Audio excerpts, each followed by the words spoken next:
It has been another tense night in Ferguson, Missouri. Armored vehicles and officers in riot gear carrying military-style rifles were back on the streets.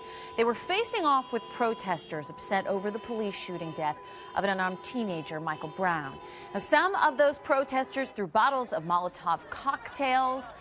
Some of them looted stores, including that convenience store that's really become a flashpoint. The community ultimately wants answers. We all want answers as to exactly what occurred. Was this justified? Was it not justified? What was the officer doing? And so when a police tape is released like this, the feeling is it part of any cover-up? Is it related? Is it disconnected? Is it a justification?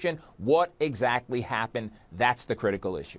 This is something that is going on in the community well before the shooting of Michael Brown. It is the complexity of that relationship between police and the community, correct? Exactly. Well, it's not just police. It's how they have felt, how many African Americans and disenfranchised cultures throughout time have felt about people who are supposed to care for them.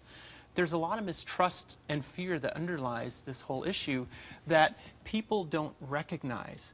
The reason that depression is so different is because you don't wear it.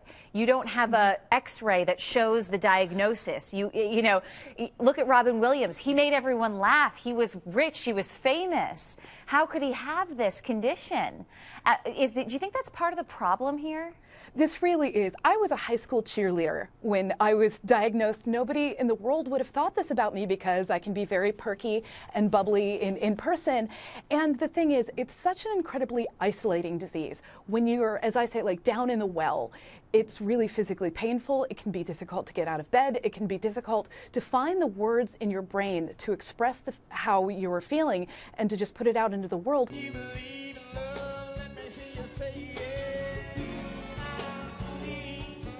I have no shame and no regret about my past, and I talk about it freely and openly because part of what I do is not only entertain, but my hope is that people who know my story can be encouraged and be uplifted as well.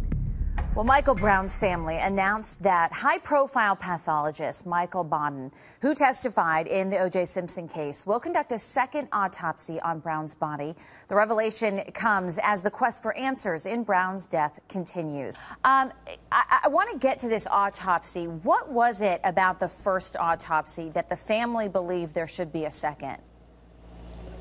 Well, obviously, the family doesn't know what the results were from the state's first autopsy. However, we believe that it's very important that we do our own so that we can have our own independent investigation on the case.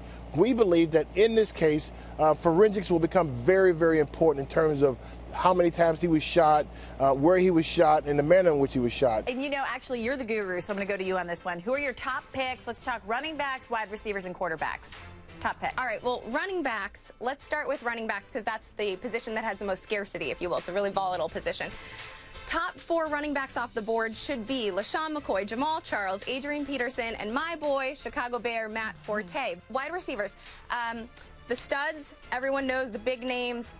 You've got Calvin Johnson, Demaryius Thomas, Dez Bryant. Quarterbacks.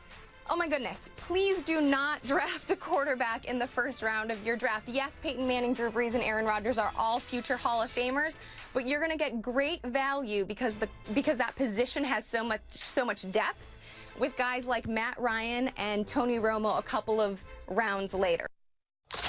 Move and I'll blow your teeth out. He's a deep undercover operative. So that's quite a tongue twister. A deep undercover FBI operative, and he assumes different identities in order to penetrate these illegal organisations or track down the people that he's trying to get. And I guess that was the attraction for me. He's playing a role, playing a character called Martin Odom, who's also playing various other characters at the same time. This is actually a diaper box, is that right? It is. That's what I had at home, so that's what I used, but you could use any box, really, a shoe box, a moving box, and again, just adhere fabric on there. You can embellish it with ribbon, or I used fabric flowers on the front there, but you can really customize it however you want and use it for storage. It's one thing to be an ex and to go through a divorce. It's another thing to be an ex of a celebrity. That's something that's completely different. What would you say is the biggest difference for you, Christina? I think that we all go through the same thing in relationships as far as, you know, as women, but being married to a celebrity, it just magnetizes everything. Yeah. It's like 10,000 times